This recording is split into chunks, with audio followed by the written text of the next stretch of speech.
sua Bíblia então no Evangelho de Jesus Cristo, segundo escreveu João, capítulo de número 11. Evangelho de Jesus Cristo, segundo escreveu João, capítulo de número 11. Os irmãos aí atrás estão me ouvindo bem?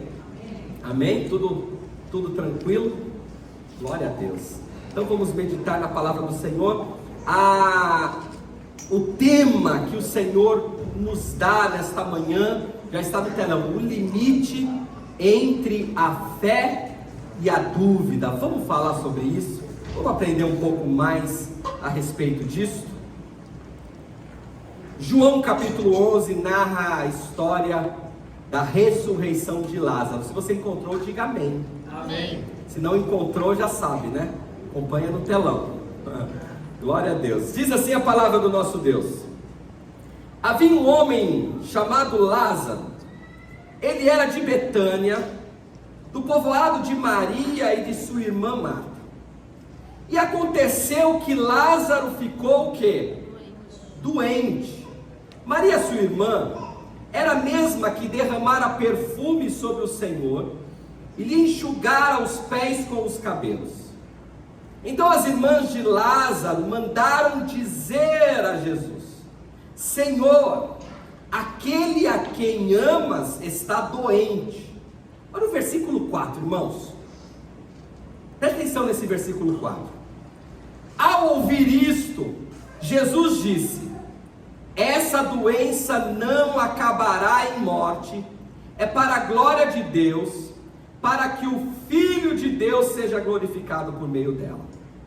Versículo 5: Jesus amava Marta, a irmã dela, e Lázaro. Versículo 6 também é pontual aqui. No entanto, versículo 5 está dizendo que Jesus amava Marta, a irmã Maria e a Lázaro. Olha o versículo 6. No entanto, quando ouviu falar que Lázaro estava doente, ficou mais 2 dias onde estava. Isto é, Jesus não arredou o pé. Versículo, agora a gente vai pular o contexto aqui, e nós vamos para o versículo de número 17. Então, mandam chamar Jesus. Jesus fica no lugar onde estava depois de 2 dias. E no versículo 17 é a chegada de Jesus até Betânia, onde Lázaro estava. Diz assim: ao chegar, Jesus verificou que Lázaro já estava no sepulcro. Havia 4 dias. Quantos dias? 4. Betânia distava a cerca de 3 quilômetros de Jerusalém.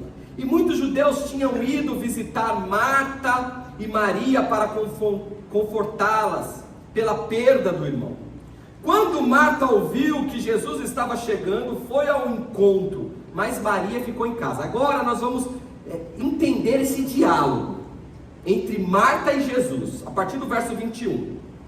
Disse Marta a Jesus: Senhor, se estivesses aqui, meu irmão não teria morrido. Mas eu sei que mesmo agora Deus te dará tudo o que pedires. Disse-lhe Jesus: o seu irmão vai ressuscitar. Marta respondeu: eu sei que ele vai ressuscitar na ressurreição do último dia. Disse Jesus: eu sou a ressurreição e a vida. Aquele que crê em mim, ainda que esteja morto ou que morra, viverá. E quem vive e crê em mim não morrerá eternamente. Você crê nisso? Ela respondeu: sim, Senhor. Eu tenho crido que tu és o Cristo, o Filho de Deus, que deveria vir ao mundo. Agora nós vamos lá para o verso de número 38. Agora Jesus se dirige até o sepulcro que Lázaro estava há 4 dias. Diz assim o versículo 3: Jesus, outra vez comovido, foi até o sepulcro. Era uma gruta com uma pedra colocada na entrada. Tirem a pedra, disse ele. Disse Marta, irmão do morto: Senhor, ele já cheira mal, pois já faz 4 dias. Olha Marta lembrando Jesus do seu atraso. Disse Jesus, olha o que Jesus vai dizer quando a gente tenta lembrar Jesus do atraso dele. Disse Jesus: não lhe falei que se você cresce, veria a glória de Deus? E para terminar o versículo 41, então, só a parte A aqui, então tiraram a pedra. Glórias ao nome do Senhor. Amados, o tema hoje da mensagem de Deus aos nossos corações é o limite entre a dúvida e a fé. Qual de nós já não passou por momentos em que acreditamos, estamos crendo, pedimos, nós cremos que Deus pode fazer, mas duvidamos que Ele vai fazer? Já passou por isso? Nós cremos que Deus é o Todo-Poderoso, nós confiamos na identidade dEle, como Marta declara, Tu és o Cristo, que havia de vir, o Filho do Deus vivo. Nós cremos na identidade dEle, mas suspeitamos de que o tempo dEle não é adequado. Nós cremos duvidando. Quando estamos diante de impossibilidades, aí a coisa fica mais difícil. O que é uma impossibilidade? É algo que já saiu do meu controle. Não é possível que eu realize algo. E diante de uma impossibilidade, a dúvida vem. Será? Será que eu devo continuar orando? Será que eu devo continuar acreditando que isso pode acontecer? E quando Deus demora? E quando a oração da semana não foi suficiente e nós não vimos Deus movendo a sua mão? E quando Jesus decide permanecer 2 dias no lugar onde estava? Como nós reagimos a esta demora de Deus? Entra semana e sai semana, entra mês e sai mês, entra ano e sai ano, e a coisa não acontece. Nós somos tentados a duvidar, amados. Mas antes da gente entrar no texto, deixa eu te falar algumas verdades. A fé e a dúvida coexistem dentro de nós. Eu ouso aqui, não vou fazer essa pergunta, você não precisa levantar a mão, mas eu ouso desafiar todos os irmãos. Será que tem alguém aqui que nunca duvidou diante de uma impossibilidade? Que nunca deixou de acreditar, que tem sonhos, que sabe que Deus pode fazer, mas será que Ele vai fazer na minha vida? A fé e a dúvida coexistem dentro de nós. Esta é uma verdade. Nós teremos na nossa caminhada com Deus que lidar com fé e com dúvida. Quem dera fosse só fé, amados. Quem dera. Pedro e tantas outras. Pedro andou com Jesus, viu milagres de Jesus, estava com ele, olhou nos olhos dele, viveu uma pesca maravilhosa, mas andou sobre as águas. No momento que ele estava andando sobre as águas, ele viu o vento e a dúvida veio no coração, o medo veio e ele afundou. Fé e dúvida coexistem dentro de nós. Essa é a primeira verdade que eu quero trazer. A segunda verdade que eu quero trazer, para a gente entrar no texto, porque o texto vai exemplificar para nós essas verdades de Deus. Segunda verdade é que a dúvida não é oposta à fé. Nós temos a tendência de acreditar que ou eu tenho fé ou eu tenho dúvida, e eles militam um contra o outro, de forma tal que a fé se torna algo oposto à dúvida. A grande realidade é que a dúvida faz parte do processo de crer. Glória a Deus. Vou repetir, a dúvida não é oposta à fé, a dúvida faz parte do processo de crer. Então, quando a dúvida vier no seu coração, você tem que lembrar, isso faz parte do processo para que eu creia no sobrenatural de Deus. Tem pessoas que se martirizam e desistem da caminhada quando tem mais dúvida do que fé. Mas use a dúvida para que você prossiga em fé. No texto que nós lemos, eu não vou enfatizar a ressurreição de Lázaro. Sabe por quê? Porque Lázaro ressuscitou. Lázaro ressuscitou, o milagre aconteceu. E por que eu não quero trazer ênfase ao milagre? Porque o milagre vai chegar para você. Não, você não entendeu. O milagre vai chegar para você. Não há dúvida de que Deus cuida daqueles que são dele. Não há dúvida que Ele pode. Não há dúvida que Ele faz. Não há dúvida de que Ele é o Deus do impossível. Então não vou ficar aqui gastando o meu e o seu tempo para dizer que Deus vai fazer, vai prover, vai abrir as portas, vai fazer milagres acontecer na sua vida, porque isso Ele vai fazer. A palavra de Deus vai dizer que todas as coisas cooperam para o bem daqueles que amam a Deus. O processo coopera para o nosso bem. Nós já conhecemos o final da história. Em todas as coisas, diz a palavra, somos mais do que vencedores por aquele que nos amou. O que eu quero abordar aqui é como a gente lida com esse processo. Quais atitudes nós devemos tomar, o que nós devemos fazer para que esse processo avance até o milagre chegar, amados. E talvez você esteja aqui com um dilema. Eu creio que Deus pode, mas será que Ele vai fazer? Você confia, mas pergunta, por que Ele ainda não fez? Por que Ele ainda não veio? Esse é o limite do crer e do duvidar, é esperar e não desistir, confiar e não questionar, amados. Aleluia! A dúvida faz parte do processo de amadurecimento.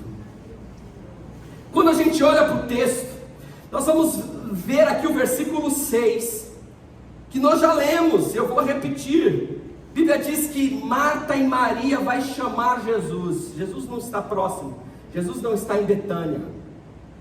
Pelo contexto, Jesus está pelo menos um dia de distância de Betânia. Pelo menos um dia e meio de distância de Betânia. Marta e Maria vê o seu irmão Lázaro adoecer. A doença é grave. A coisa está ficando feia. E ela manda pessoas e chamar Jesus. Chama Jesus e diga para ele estas palavras: aquele a quem tu amas está doente, vem depressa, Jesus. Isto é, não é qualquer um que está doente.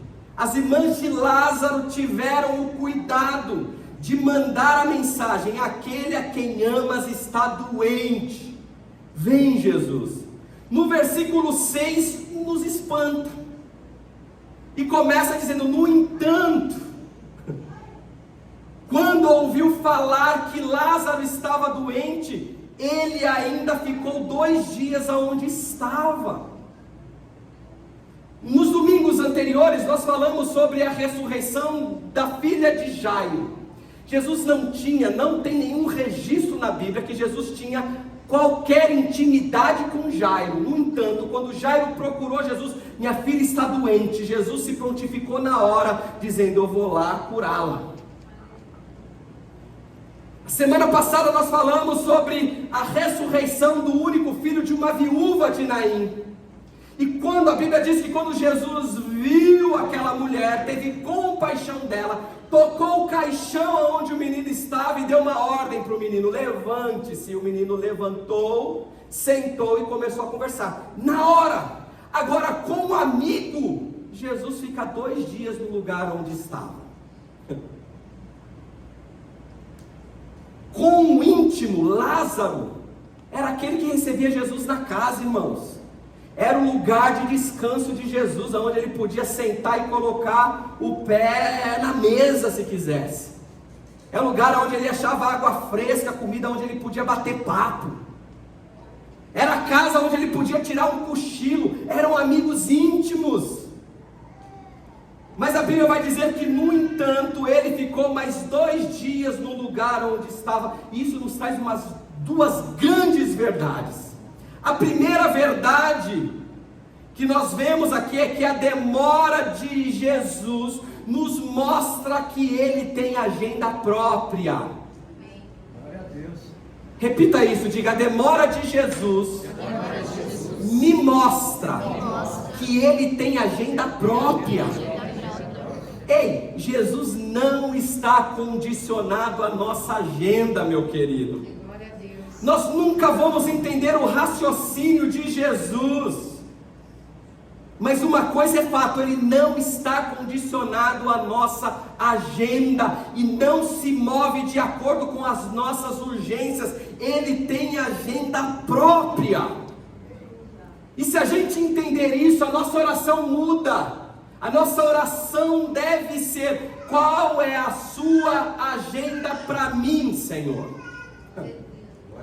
Não é eu quero, eu preciso. Senhor, qual que é a sua agenda para mim? E a fé consiste em entender que Ele ouve a oração e que Ele tem disposição a nos abençoar. Ele tem disposição a te abençoar. Abençoar a tua casa, abençoar o teu casamento, abençoar o seu relacionamento familiar, profissional, abençoar as suas finanças. Deus tem prazer, Jesus tem prazer em nos abençoar. Ele vai dizer: vinde a mim, todos os que estão cansados e sobrecarregados, e eu vos aliviarei. Ele é o Deus do alívio. Ele não é um Deus que tem prazer em vê-lo com este peso, carregando este peso em alguma área da vida. Jesus tem alívio para você, mas Ele tem uma agenda própria. Ele opera quando Ele quer. Então a melhor oração neste contexto que nós podemos fazer é: qual é a sua agenda para mim? Enquanto o Senhor não fizer, eis-me aqui. Eu continuo crendo. Embora haja dúvidas no meu coração, Senhor, eu continuo crendo. A segunda verdade deste versículo, desta demora de Jesus, ele fica 2 dias no lugar onde estava, é que a demora de Deus não é descuido, é propósito. Jesus demora a chegar a Betânia, não é porque ele descuidou dos amigos, não é porque ele não amava Lázaro, não é porque ele tinha outras preocupações ou prioridades, não, ele tinha um propósito maior. Aleluia. Jesus não tem pressa porque ele enxerga na sua vida um propósito maior. E este é um limite, né? O limite entre a fé e a dúvida nasce geralmente quando Deus silencia. Aí a nossa fé é provada. Quando Deus silencia, amados, a nossa fé é provada.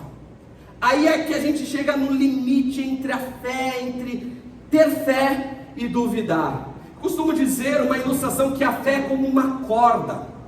Pense uma fé como uma corda.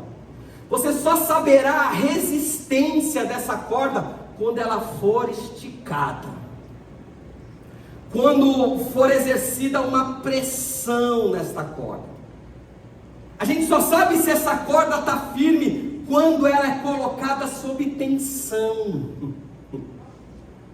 Sabe como você vai saber que a tua fé está firme? Quando a fé for tensionada. A demora de Deus faz isso, ela vai esticando essa corda, vai tensionando. Tiago vai dizer que a prova da fé produz o que? Perseverança. Tiago 1,3, a prova da nossa fé, isto é, quando a corda é esticada, o que isso produz em nós?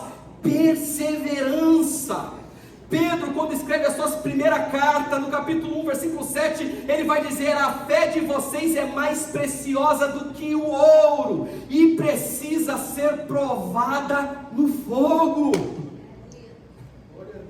Aleluia. Se tem uma coisa que você tem de precioso, não é a sua conta bancária, com dinheiro ou sem dinheiro, não sei como é que está a sua situação agora.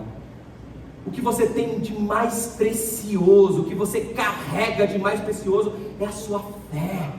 É o que a Bíblia vai dizer, é mais precioso do que o ouro. E ela precisa ser provada pelo fogo.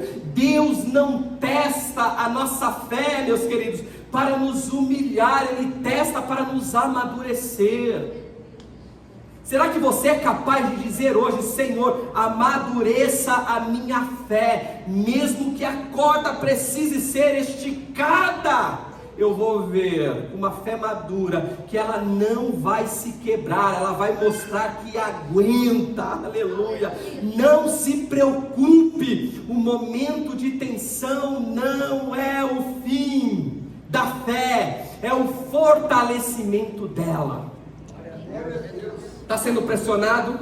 Está sendo pressionada? Continue acreditando. Quando essa corda é esticada, é o momento da gente decidir se desiste ou se persiste. Se a gente continua acreditando ou se a gente joga a toalha. Deixa eu te falar, Jesus te trouxe aqui para você persistir, não para jogar a toalha. Jesus não te trouxe aqui, não deixou a sua palavra, não habita em nós com o seu Espírito para a gente jogar a toalha. Não, é para persistir. E eu vou repetir o que eu já disse no início: não vou falar da ressurreição, do milagre, porque isso Jesus já fez. O teu milagre já está garantido. O que nós precisamos ter é resiliência em relação ao futuro. Se existe um povo, amados, que não deveria se preocupar com o futuro, são os cristãos, são a igreja. O que a gente precisa é pedir, não em prol do futuro, mas resiliência para suportar as aflições do momento presente, para poder viver o futuro. O futuro já está garantido em Deus, o teu futuro está garantido, Deus está lá. O que você precisa pedir? Senhor, me dê resiliência, me dê resistência, essa corda não pode estourar agora. Essa tem que ser a nossa oração. Mas nós nos preocupamos com o futuro que Deus já está lá. A preocupação é a dúvida de que Deus já preparou o nosso futuro. Os cabelos das vossas cabeças estão contados. Aleluia. Pastor, eu sou careca, o que eu faço? Aleluia. Considera de alguém aí, não tem problema. Amém. Deus tem um controle, amados. Jesus não perdeu o controle.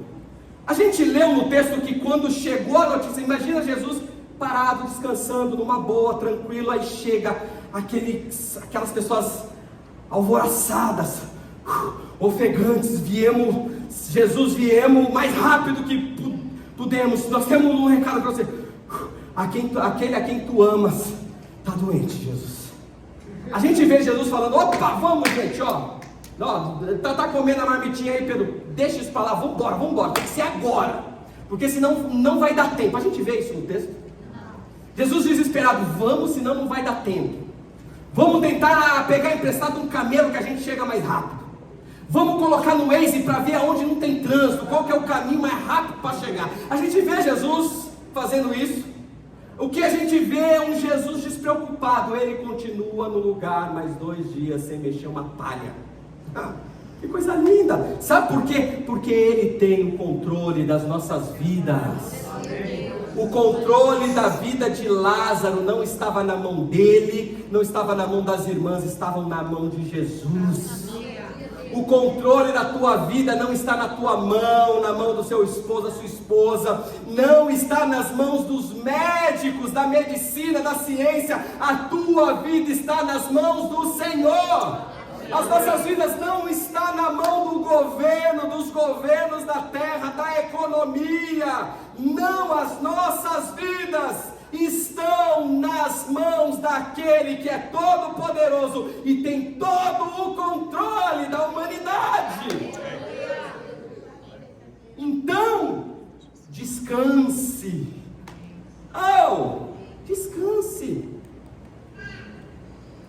sua preocupação e fala: qual a sua agenda, Senhor, para mim? Eu descanso na sua demora, porque eu sei que o Senhor tem melhor para mim. O atraso, o aparente atraso de Deus não é descuido. O que é? Propósito. Sabe por que Deus não fez até agora? Porque Deus tem um propósito maior para você. Deus sabe o que vai fazer. Posso ouvir um glória a Deus? Glória a Deus. Aleluia, vamos lá. Vai ser rápido hoje. Aí no versículo 17 Jesus chega em Betânia. Nesse contexto Jesus se levanta depois de 2 dias e fala: vamos para Betânia, porque Lázaro dorme e eu vou despertá-lo. Aí os discípulos estranham: se ele dorme está bem, não precisa ir lá. Aí a Bíblia diz aqui, Jesus fala claramente: Lázaro morreu. Olha que coisa linda, amados, versículo 15, coloca aí versículo 15. Jesus fala: Lázaro morreu, vou lá ressuscitar. E no versículo 15 ele fala: para o bem de vocês estou contente por não ter estado lá, para que vocês creiam, mas vamos até ele.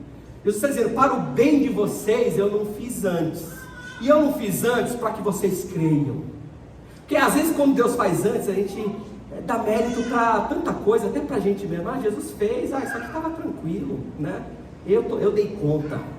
A gente é tendencioso, eu dei conta. Não, o médico é bom, o fulano é aquilo, nossa, conseguimos resolver. Aí Jesus fala: eu demoro para que vocês creiam que eu estou no controle da sua vida.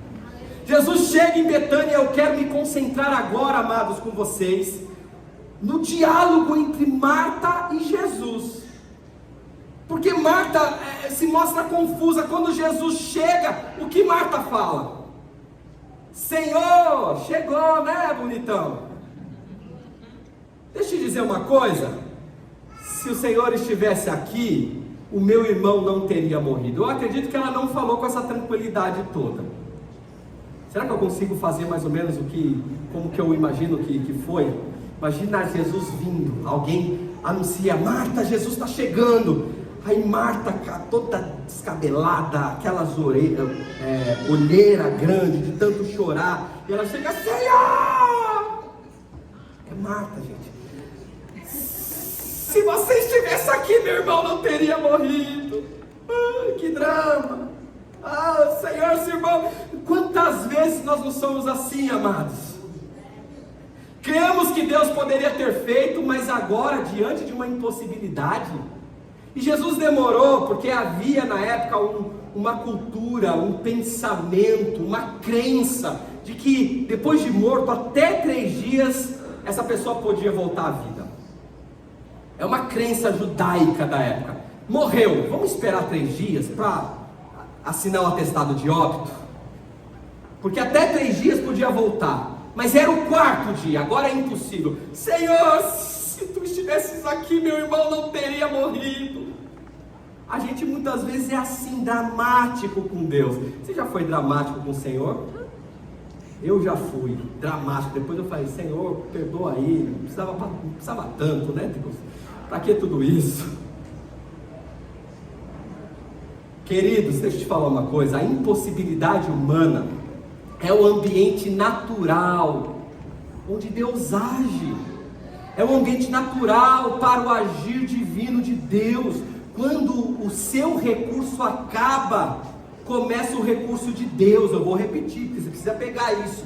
Quando o seu recurso acaba, começa os recursos de Deus para a sua vida. Que seja motivo de alegria quando o recurso acaba.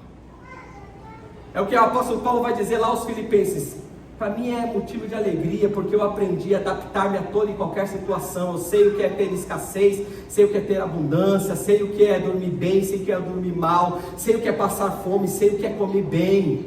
Tudo posso naquele que me fortalece.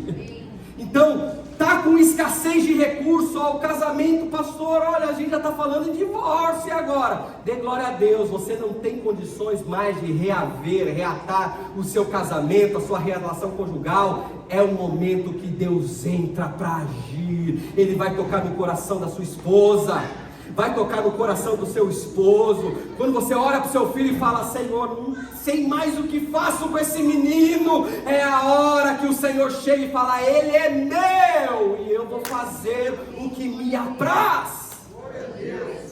Amém, meus queridos? Aleluia. Nós olhamos para uma situação que está morta, um sonho, um relacionamento, uma área da vida, aleluia, e não temos esperança. Mas o meu desafio é que você entenda que Jesus não chega tarde, aleluia. É neste momento a hora dele manifestar a sua glória. Você pode dizer um amém? Amém. Diga assim: Deus nunca vê impossibilidades. Diga assim: Ele vê oportunidades para revelar a sua glória. Aleluia.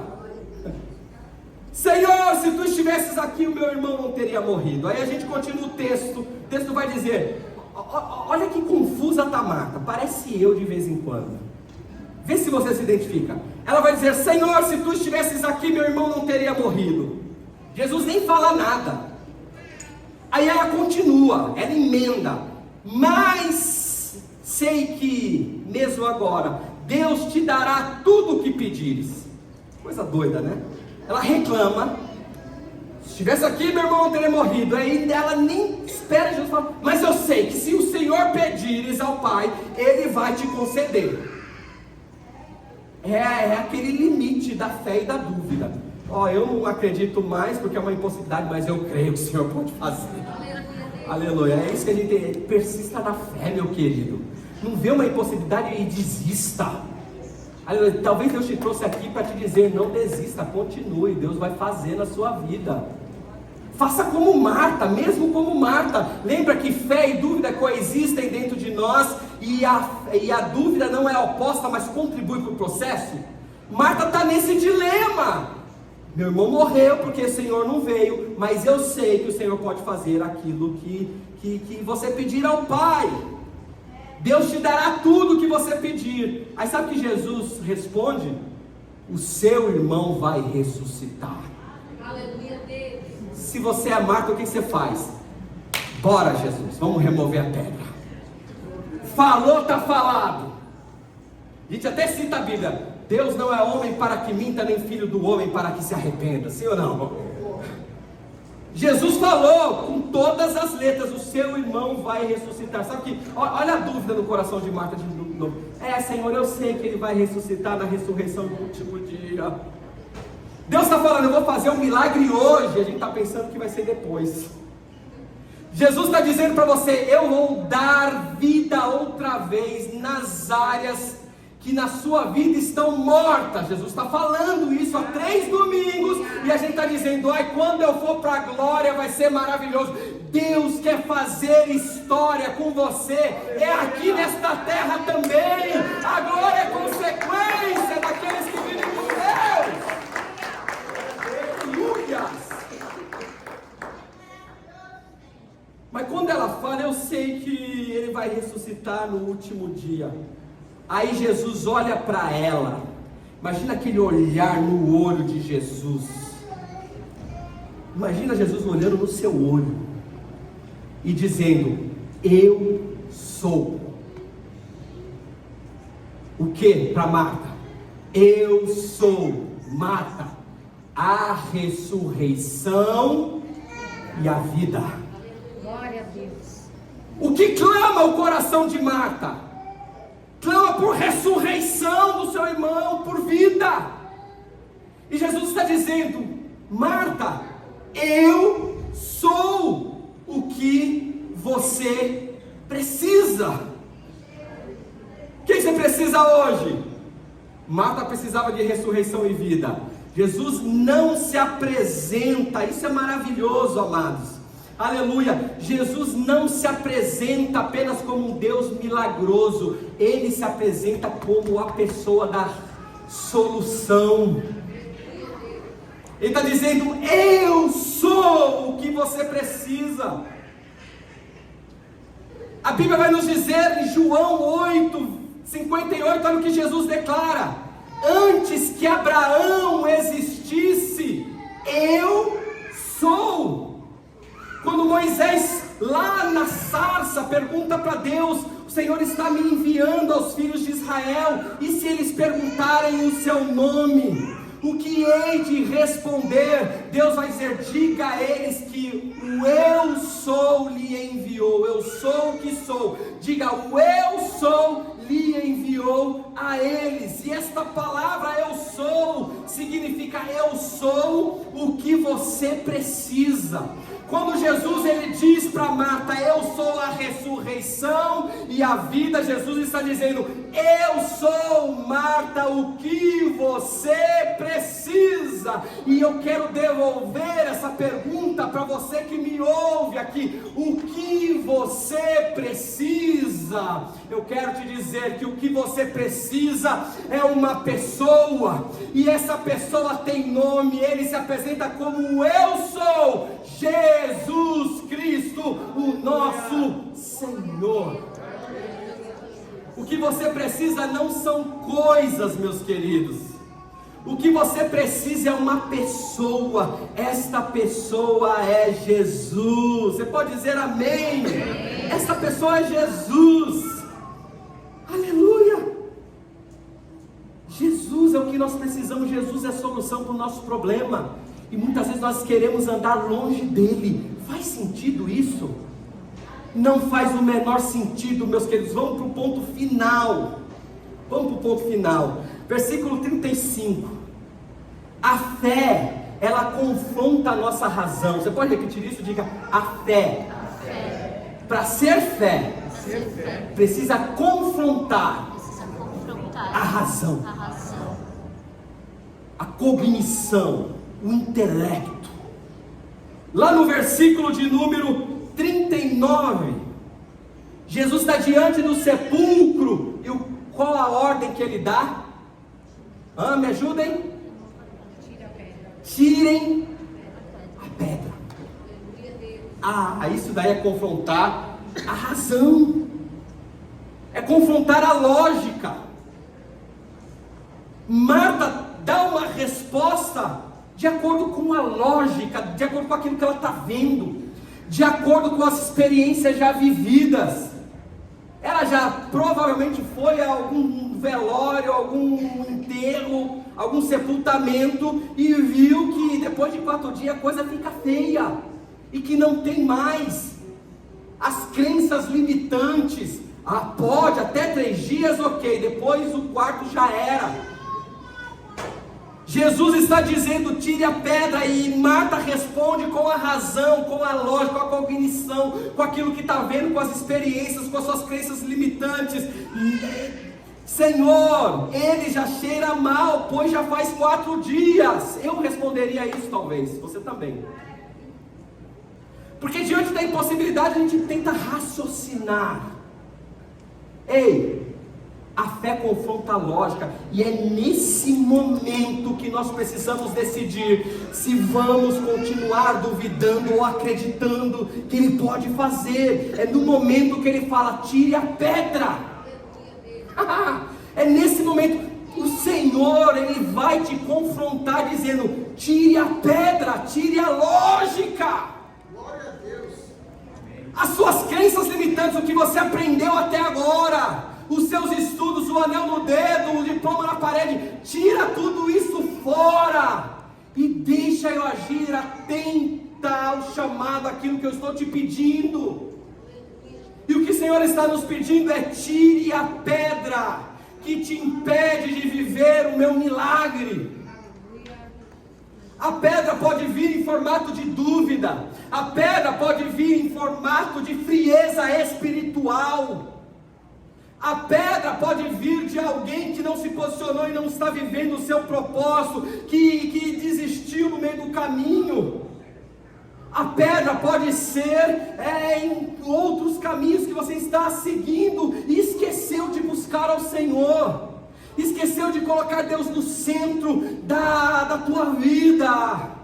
E Jesus está dizendo: tire essa pedra aqui que afasta-o daquilo que eu posso fazer para você. Lázaro só pode sair para fora quando a pedra for removida. Às vezes, e eu já estou terminando aqui, não é Deus que está demorando, é a gente que não entendeu que precisamos tirar a pedra, que precisamos dar um passo, que precisamos confrontar a lógica. Queridos, pela lógica humana, nós não estaríamos aqui nessa igreja. Vocês conhecem o testemunho. Quando eu vim visitar esse lugar, eu pensava, quando Deus me direcionou para uma igreja, eu pensava numa garagem. Vamos começar a igreja Mover em Amor, amém, Senhor? Qual é a garagem que eu vou escolher? Aí eu vim aqui, achei um anúncio, entraram em contato comigo: você quer visitar lá? Eu vi que estava tudo destruído isso aqui, mas eu vi que era uma coisa grande, tinha um anexo aqui. Meu Deus, eu, minha esposa, os filhos e um ou outro irmão que estava ali nos dando o apoio moral. Vai, Deus manda essas pessoas para nos ajudar. E aí, quando eu mostrei para minha esposa, eu não estava acreditando não, irmãos. Vou confessar aqui, tá? Eu olhei e falei, marquei a agenda, quinta-feira que vem eu vou lá. Quando eu mostrei para ela, ela igual a mim, não tá acreditando? Ela falou: por que você vai fazer um test drive em Ferrari? Ele está procurando um Celta, você vai fazer test drive em Ferrari? Porque isso aqui era muito grande, um negócio estava começando. Só que a fé confronta a razão. Aleluia. Humanamente não tinha a menor possibilidade de há 4 anos a gente começar isso aqui. E eu não vinha, ia dar um cano no corretor. Não tem corretor aqui não, irmãos, né? Pior coisa é tomar cano, né? Eu não vinha, aí faltando 30 minutos ele me ligou: tô indo para lá. Eu fiquei com dó dele, falei: deslocou até lá. Quando eu cheguei aqui, aí eu me encantei, aí já consegui imaginar o que nós estamos vivendo hoje. Aleluia. Quando eu fui lá atrás, falei: aqui é a parte. Não, aqui faz parte do aluguel. Falei: meu Deus, aí eu já consegui imaginar as nossas crianças sendo ensinadas lá atrás. Aí tinha uma pedra no caminho, né, da incredulidade, que começou a ser removida. Glória a Deus. Aí o preço era uma outra pedra. Eu falei: Senhor, eu vou contrariar a razão. O Senhor está nesse negócio. Sabe quando você sente?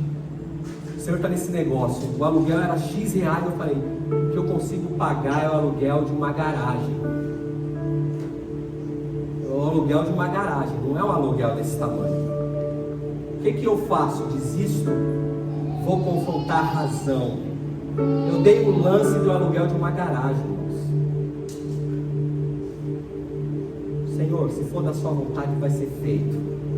2 dias depois, a menina me liga: olha, deixa eu falar, o proprietário aprovou o seu pleito. E eu pedi o aluguel e pedi carência ainda, 3 meses de carência. Tá pensando que eu sou bobo? O proprietário aceitou o aluguel e a carência, só assinar o contrato. Naquela hora eu falei: Senhor, sabe quando você segura em alguém assim? E ela falou para mim, a vendedora, a corretora: quando você falou para mim que ia ser uma igreja, eu falei: vai dar certo. Fique de pé em nome de Jesus. Aleluias. Aleluias. Eu quero te encorajar a fechar os seus olhos aí no seu lugar e a dizer: Senhor, hoje eu vou tirar a pedra que impede o meu milagre. A fé é recompensada pela revelação. Deixa eu te dizer uma coisa: vai removendo aí em oração a tua pedra, porque Jesus já está pronto para dizer: Lázaro, sai para fora. Lázaro, venha para fora. E o texto diz que quando Jesus